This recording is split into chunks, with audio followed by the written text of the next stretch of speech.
Қайырлы күн, құрметті көрермен, сіздермен бірге төрдегі сөз музейлік жобасы. Бүгінгі жобамыздың құрметті қонағы бүкіл ғұмырын адал еңбекке, ел игілігіне арнаған ардақты азамат Тәжімбетов Өмірбек Өмірзақұлы. Қош келдіңіз, Өмірбек Өмірзақұлы. Рахмет. Сұхбатымызды бүгін өзіңіздің өмір жолыңыздан бастап өрбітсек дейміз. Енді сіз қай өңірде дүниеге келдіңіз, еңбектің қай түрімен айналыстыңыз, сол жөнінде бір әңгімеңізді тарқатып отырсаңыз. Мен осы Қазалы ауданының қазіргі Түктібаев деген совхоз бар ғой. Біз туған кезде Бөзгөл колхозы болған, социалистический ауыл совет болған, одан кейін 12-ші ауылдық совет болған. Сол жерде дүниеге келгенмін. Сонда әкем Тәжімбетов Өмірзақ, шешем Тәжімбетова Күләш деген әкемнің 50 жасында туған екен мен. Шешем 37 жасында, менің алдымда сол менің шешемнен 10 бала болған екен. Бұл кезде енді заманның қиын уақыты ма, аурушылықтың көп уақыты ма, дәрігерлердің жетіспеушілігі ма, сол 4-ке келеді, 5-ке келеді, әйтеуір сылтауын тауып аурумен қайтыс болады екен. Содан менің алдымда 10 бала қайтыс болған әкем. Енді бала көрем ба, көрмеймін ба деп жүргенде әйтеуір Құдай беріп, мен туған екенмін. Енді әкемнің де шешемнің де айтқаны, бізге Алла бала берген жоқ. Елдің тілеуінде, елдің тілеуінде туын. Осы ел, мынау Матығұлы, Бәсібегі жабылып Өмірзақпен Күләшқа бала берсек деп тілеген. Елдің тілегінде туған баласы. Соны ұмытпа деп, осы әркез айтып отыратын. Құлағыма құйды. Енді сол мектепке, сол жақтағы 88-ші мектепке, бұл кезде 8 жылдық еді, мектепке бардық. Сол елде туған балдар бірге ойнап, бірге өскен. Бірақ енді мен ол мектепте көп оқи алмадым, әкемнің жұмысқа ауысуына байланысты. Бұл кезде ол ауыл Карл Маркс совхозының учаскесі еді. Бекарыстан би ауылы, соның учаскесі еді. Соған қарайтын еді. Сол Карл Маркс совхозының тағаны Қызылда бір фермасы ашылып, Ажар деген жерде соған әкем жұмысқа барды. Біз 2 класс оқығаннан кейін 65-ші жылы 3-ші класс қарағанда сол жаққа көшіп бардық. 3-ші класты сол жақта бастап оқыдым, онда бастауыш мектеп екен. Одан ар жағында Қызылқұм деген совхоз құрылған 64-ші жылы. Сол совхозға барып 5-ші класты оқыдық. Онда да 8 жылдық мектеп екен, бірақ кейін 10 жылдық мектеп болды. Енді Ажар ферменің орталығы Зап фермесі бар. Енді Зап ферме деген совхоздың орталығында тұрады. Осы арман берме қатынайды, тіршілік үшін біз. Бұл жерде зоотехник, веттехник деген. Сосын тағы бригадир деген сондай нелер. Сол 14, 15, 16 отарлық қой болды солардың. Солардың шаруашылығымен айналысады. 3-ші класс бітіргеннен кейін жаздың күні осы ферменің зоотехнигі қолында ноқтасы шығып бара жатыр екен. Әкем, балам, ана ағаң кетіп бара жатыр ғой.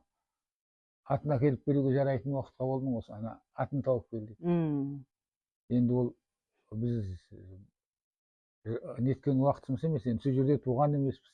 Құмның арасын, нұраның арасын білетін.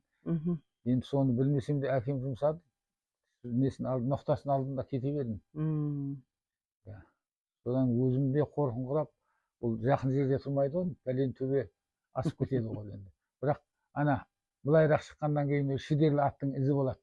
Соған түссең тауып аласың, нұраның басында биік не бар, қара. Сонан қорқынышым да бар, бір жағынан жаспын ғой енді, 3-ші класс бітірген бала деген, ондағы балам. Сонымен төбенің арасынан біресе қорқан, біресе атқа қараймын, сонымен қош әйтеуір тауып алып, таба алмасам ұят болады ау деді. Ойда не бар, соны әкеліп бердім. Ол кезде енді машинаның жоқтығы ғой, аз енді. Зоотехник те, веттехник те, бәрі ат мінетін еді ғой. Мгм. Кейін жақсы болды ғой енді машина бар.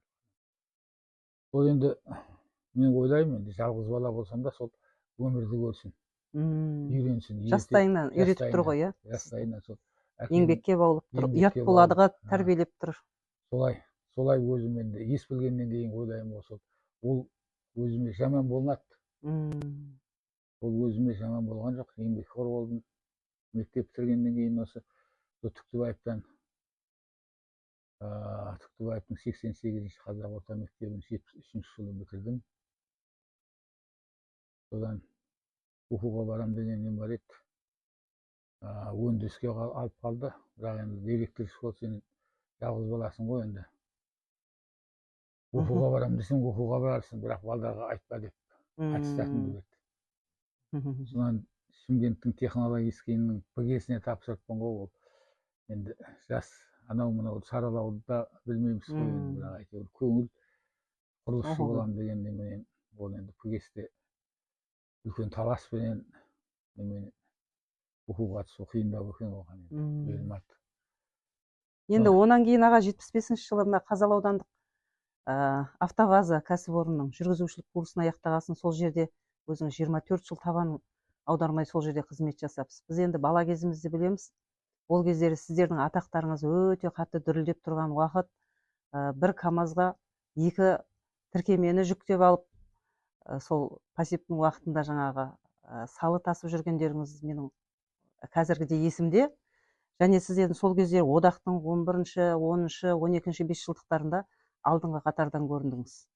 Енді сондай жауапкершілікті жүктеген еңбек тәртібі сол уақыттағы, соған тоқталсаңыз, бір тарихи оқиғаларыңыз болса айтып өтсеңіз. Иә, енді сол 75-ші жылы автошколды бітірдік. Бітіргеннен кейін ол сол автовазаның атынан оқытып жатқан ғой, автовазаға сол бітірген баланың бәрін кіргізді, приказ берді.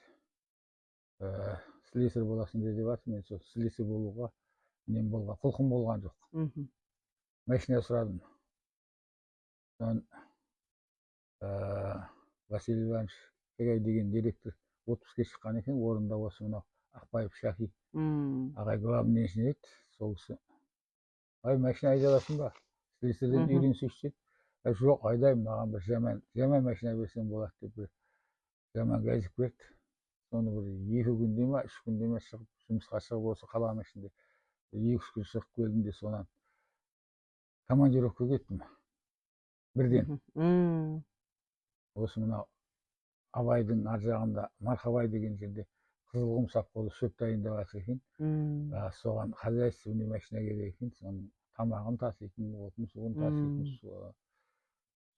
Сол командировка. Алғашқы еңбек жолыңыз? Алғашқы еңбек жолым 1 айға жіберген командировка 6 ай жүріп келдім. Барып документтерімді артынан барып диспетчерлер алып кетеді, қайттан жазып береді. Сол енді жауапкершілік деген сол ғой, иә? Мұндағы мекемеге көрінудің алды екен, еңбектің алды екен. Анау көбісі командировка баспайды, бармайды, қорқады. Неткенмен қайтып келеді бұзылып. Ол техника болғаннан кейін бұзылмай тұрмайды ғой, бірақ енді ол кезде адам бауырмал, аға бар, іні бар деген сияқты. Анау білетін, техниканы білетін адам бәрі: "Ай, Өмірбекжан, қай жерің?" деп тұр деп бірден ақылын айтады, көмегін береді. Сондай бір жақсы уақыттар ғой. Солардың арқасы ғой, білмесе жаспыз ғой енді, бірақ жас кезімізде де ерте техниканың қасында жүрдік, ерте еріп жүрдік сол осы автобаздың шоферларына. Олай баратқан, бұлай баратқан, ерте машина үйрендік. Соның да себебі тиген шығар. Сонымен автобаздың басшыларына көріндік, еңбекқор екенбіз, кінәлғыш екенбізді. Енді мына далада туған балдар өзі еңбекке ата-ана ерте, бір табан жақын, ата-ана ерте баулиды. Сондай мынау бір-біріне деген көршінің көмегі, пішен болса пішенге көмек, отын шапса отынға көмек деген ол кезде соның бәрі үйрететін нәрсе ғой. Мынандай принцип бар еді ғой аға: бәріміз біріміз үшін, біріміз бәріміз үшін деген. солай ғой. Солай ғой. Енді жаңа айтып жатсыз, екі прицеп сүйрет деп, екі прицеп емес, 6 прицеп тарттық қой. Ол енді еңбекке төселдік, көріндік, Тәжірибе жетеді. партияға өттік, коммунистік партия алда жүру керек деген ұран болды. Соны көрсете білу керек болды. Соны көрсетіп, сол еңбектің алдында жүрдік. Еңбегіміз бағаланды. Жаңағы 9-5 жылдық бірінші келген жылдың өзінде соның 5 жылдықты орындаппыз. 10-5 жылдық, 11-5 жылдық дегеннің жеңімпазы деген белгілер берілді, атақтар берілді. Осы аудан әр жиналысында, әр несінде көрсетіп жатты осындай міне еңбектері деп. Әр партияның конференциясында делегат болып план қабылдап, соларды орындап жүрдік. Одан кейін осы біздің елге, өңірге, облысқа Әуелбеков деген, Еркін Әуелбеков деген азамат бірінші секретарь болып келді. Сол бірінші секретарь болып келгенде мен облыстық партия конференциясында делегат болып қатысқанмын. Сол кісі өзі еңбек адамын жақсы көретін, мынау парторгтар, директорлар суретке түсірейік деп жатқан уақытта, еңбеккер балдар бермен келіңдер деп осы суретке түсіп өзіне тартып. Ол енді былайынша еңбеккер адамға да бір құрмет қой. Ол кісінің қасында отырып суретке түсіп жатқан, ол кісі тілдесіп жатқан, еңбекті бағалап жатқан. Соның несінде келер жылы сол кісі осы күршігетін аудандардан жүргізуші шақырыпты, жаткестер шақырыпты, озат, комбайнерлер шақырыпты, соған сол кісінің қабылдауында болдым. Сөйтіп, жүргізушілермен де бөлек, комбайнермен де, жаткестермен де сөйлесті. Сосын бізді өзі сұрақтарын қойып, қалай жұмыс істеп жатқанды, өзі екі прицеппен жұмыс істейміз. Сіздерде әлі күнге дейін еңбек бағаланбайды екен, еңбек ері жоқ, еңбек ері бар ма? Сендердің автобаздарың үлкен, осы ауданның барлық ауыл шаруашылық, халық шаруашылық жүктерін тасып жатқан.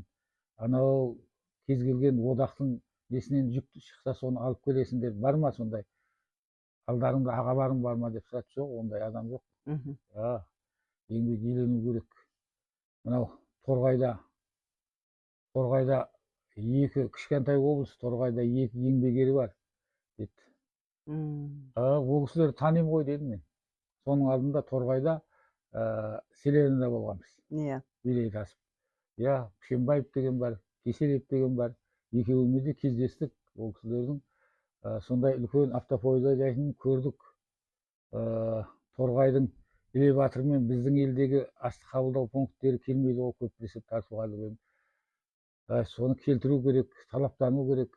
Келмейді деген нәрсе бола ма деп. Болмайды, нәрсе болмайды деп. Деп солай не қылды. Сол үндеу қабылдады. Алдымызда күз егін жинау науқаны, мынау Ақтан Батыр ауылынан 5000 тонна астық тасимын деп.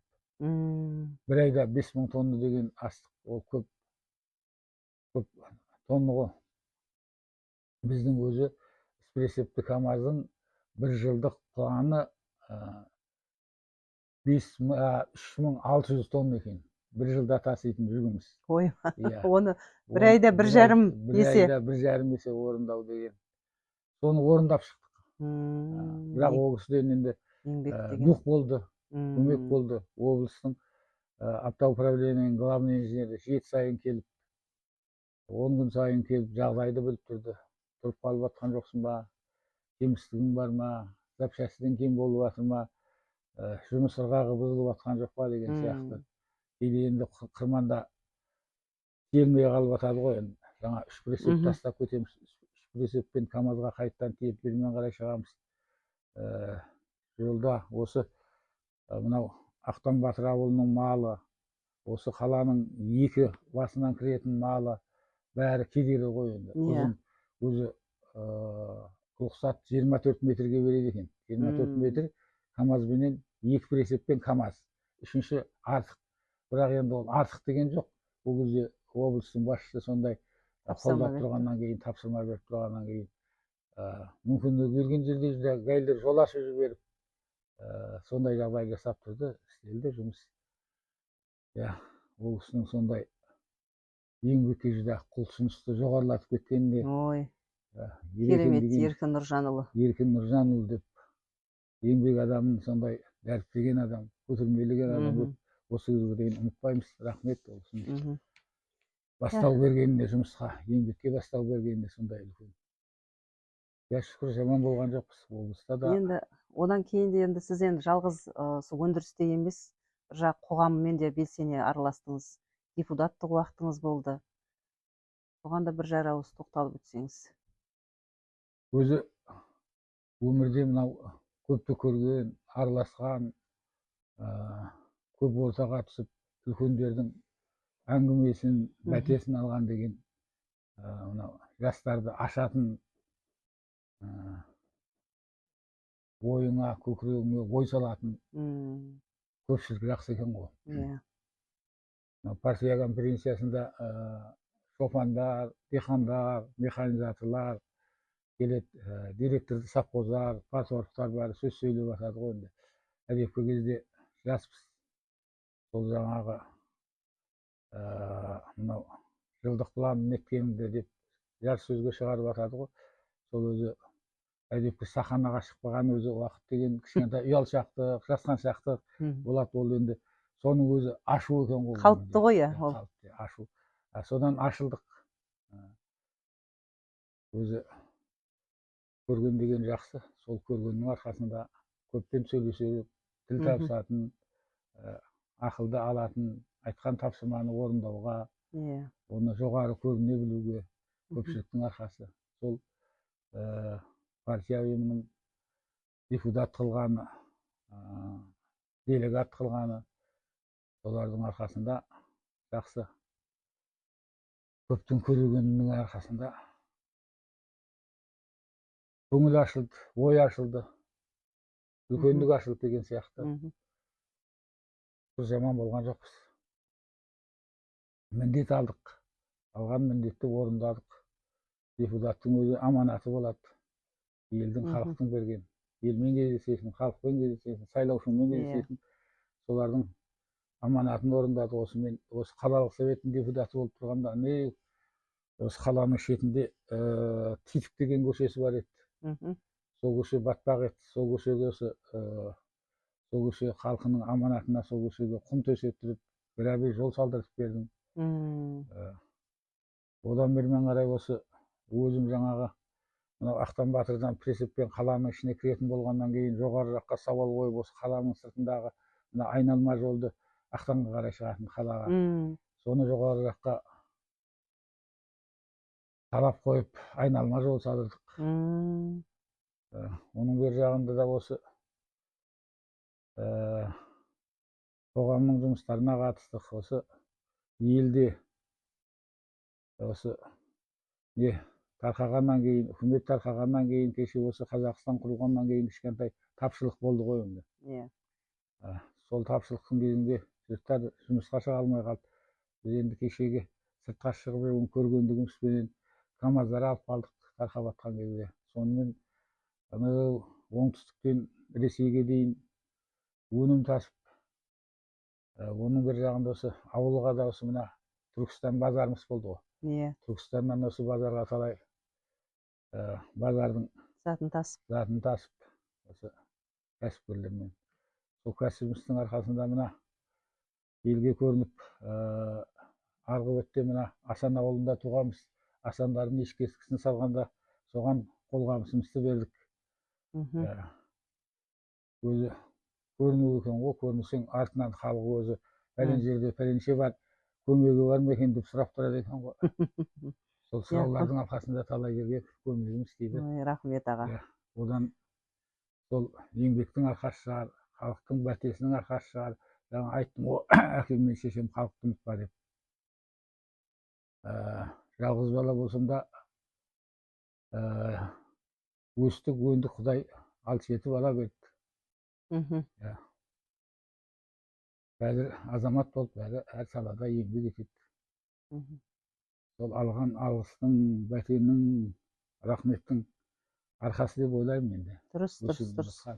Халықтың, халық айтады ғой, Құдайдың бір аты халық деп. Сондықтан халықтың берген бағасы, халықтың тілегіне өзіңіз келген болсаңыз, халықтың берген бағасымен әлі күнге дейін абыройыңыз халықтың ішінде, Құдайға шүкір. Сондықтан алдағы уақытта да Алла абыройыңызды биіктете берсін, аға. Енді сіздің мына белгілі ақын, журналист, сатирик біздің Балтабай Тәжімбетов ағамыздың інісі екеніңізді барлығымыз жақсы білеміз. Енді ағайдың биік болмысы, ел ішіндегі қадір қасиеті, ағайын туыстың арасындағы сондай үлкендігі жайлы есте қалған естеліктеріңізбен бөліссеңіз. Иә, Бәкен екеуміз екі ағайын жігіттің баласымыз. Біздің әке-шешелеріміз енші алыспаған. Оның шешесі Жансүнай әжем 17 бала туған. Менің күләш шешем 13 бала туған. Бір шаңырақта 30 бала туылған екен. Содан 5 бала қалыппыз. Кейін ғой мына, мен жалғыз баламын әкемен деп айтып жүргенімде. Айтып атқанымыз. Біз сол 5 бала бір жерде тәрбиеде болдық. Ол уақытта енші алыспай, бір жерден. Осы жұмыс бабымен кеткен болмаса, енші алыспаған. Одан кейін де осы қалаға келерімде сол ағамның үйінде, үйленгеннен кейін де мен 5 жылдай сол ағамның үйінде тұрдым. Ағаммен бірге тұрдым. Бәкең өзі ақкөкірек, елгезек, сондай өзі талантынан, табиғатынан ақындық берген адам ғой. Осындай дастарханда отырғанда бірден өлең шығарып, солай неғып отыратын өзі тума талант кісі еді ғой. Сол кісінің бір енді жақсы бір өлең жазып отқан кездерінен бір болмаса бір отырыста отырып бір жанынан демде суырып салып шығарған өлеңдерінің бір сәттерінен есіңізде қалғаны бар ма? Ол кісіде айтылған нелер көп қой, енді ондай құлпырып айтып жіберетін қазір немде қалмады енді. Бірақ білем дейсіз ғой енді. Бірақ білем енді. Мен әдемілеп айтпағасын енді қазір сіз сұхбат алып жазып отырсыз. Жарайды. Менің нелеу айтылған ыңғайсыздау болып қалар енді. Енді ол кісі сатираны қару кеткен ақын ғой. Сондай ақын ретінде қоғамға айтар ең басты мұңы не деп еді, не деп ойлайсыз ол кісінің? Енді сатираның сол кездегі ілетін ілмешегі не болды ол кісінің? Сатираға өзі көп қаламгерлер бара бермейді ғой. Иә. Өзі санаулы жүректілер барады тек. Санаулы қаламгер осы республика бойынша сапта тұрған 10 шақты қаламгер болатын болса, соның біреуі Бәкен еді ғой. Осының сатира жөнінде қаламдары тербеткен. Бұл кісі өзі әділдікті, азаматтықты, тазалықты бетке айтатын кісі ғой. Сол енді олай айтқан адам өзі сол сатираны айтады ғой енді. Көп адамға жақпайды дейсіз. Көп адамға жақпайды. Өтірік айтпауды, осы сатира жөнінде тербеген өлеңдері, шығармалары бар. Енді Балтабай ағаның бір жақсы айтып жүрген сөздерінің ішінен өзіңіздің өмірлік ұстанымыңызға айналған бір сөз бар ма жалпы?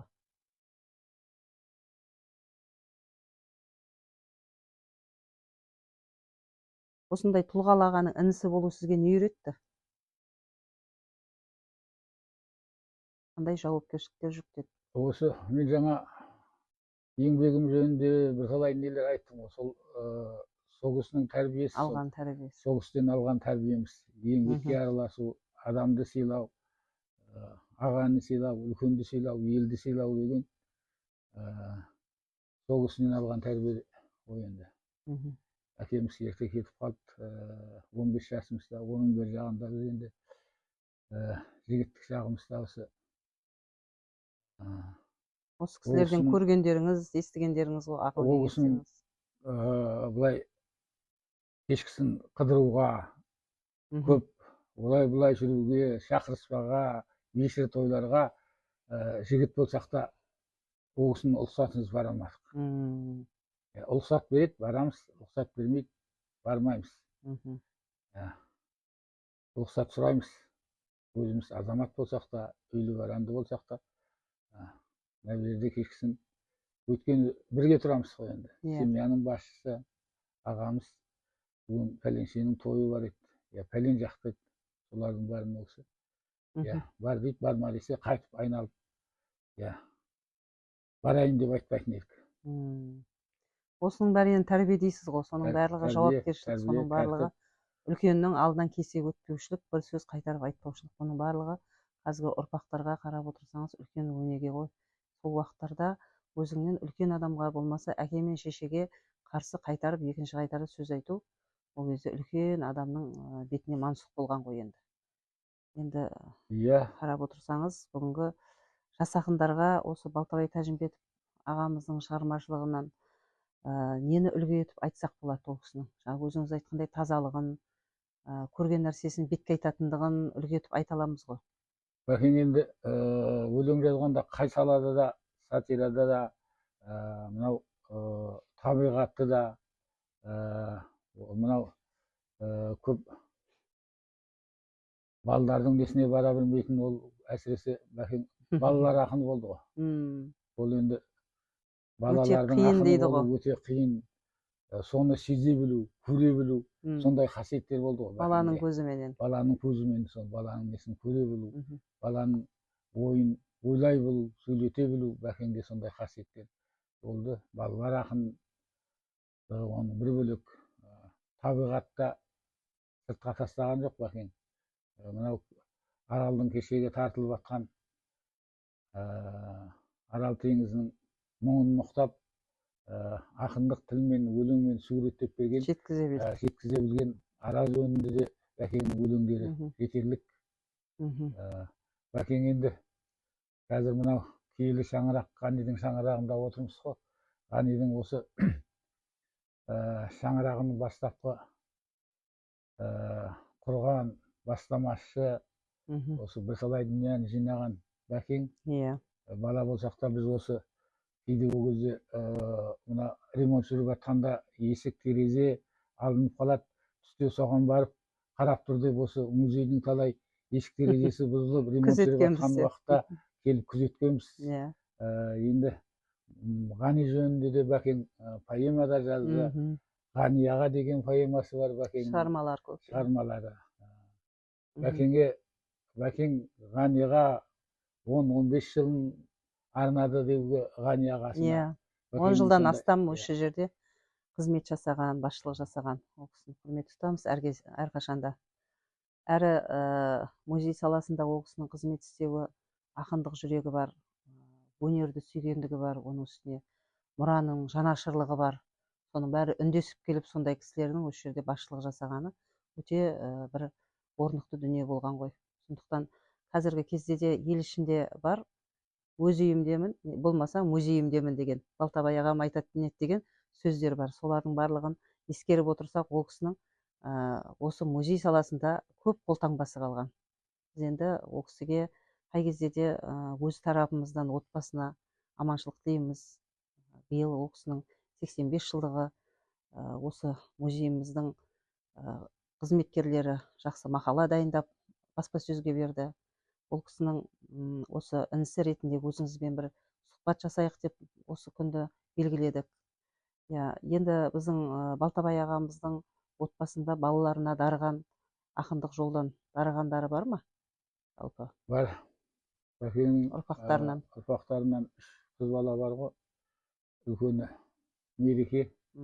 Мерекеге Бәкеңнен жұққан, Бәкеңнен барған ақындық бар Мерекеде.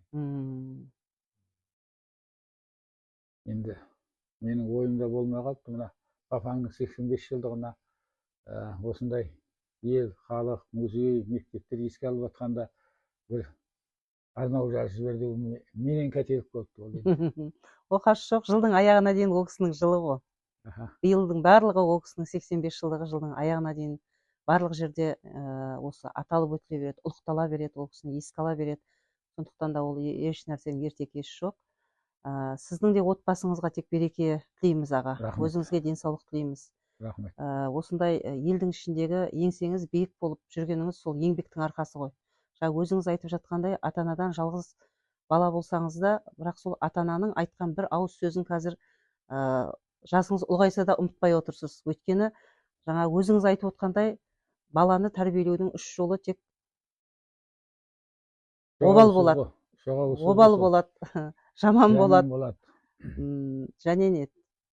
Сондай 3 ауыз сөзбен тәрбиеленген ұрпақсыз, сондықтан да сіздің ұят болады дегенменен өскен ұрпақсыз. Сондықтан да сізге мына музейіміздегі төрдегі сөз деген жобаға келіп сұхбат берген үшін көп-көп рахмет айтамыз. Аман болыңыз. Әрқашанда тек тұғырыңыз биіктен жоғарыдан болсын. Рахмет. Рахмет. Енді мынау Ғани музейі анау совет заманында ұйымдастырылып, содан бермен қарай осы Ғанидың өмірін, өнегесін, оның бір жағында мынау ауданның бүткіл мұрасын жинап отқан үлкен мекемесіздер. Соны басқарып жатыр. Сізге де үлкен рахмет. Өзі мұра деген өткеннің жады ғой. Рахмет. Жадты еске сақтап, әр өнерден де, әр азаматтан да көне міне тұр келсап, келі деген сияқты көненің көздерінің бәрін еске түсіртіп осындай жадты сақтап, үлкен келешек ұрпаққа өнеге етіп көрсетіп, еңбекті көрсетіп, еңбек адамдарын көрсетіп, елдің, өлкенің тарихын көрсетіп отқандарыңыз үшін үлкен рахмет. Еңбектеріңіз жемісті болсын, ұжымдарыңыз әр уақытта абыройлы болсын. Рахмет, аумин. Табыстарыңыз көп болсын, жылдан жылға амандықпен жетіп осындай жақсы күндеріңіз көп болсын деймін. Рахмет. Рахмет. Келесі кездескенше аман болыңыз. Құрметті көрермен, бүгін біздің музейлік жобамыз төрдегі сөз, сырлы сұхбатымыз осымен тамам. Келесі кездескенше қош сау болыңыздар.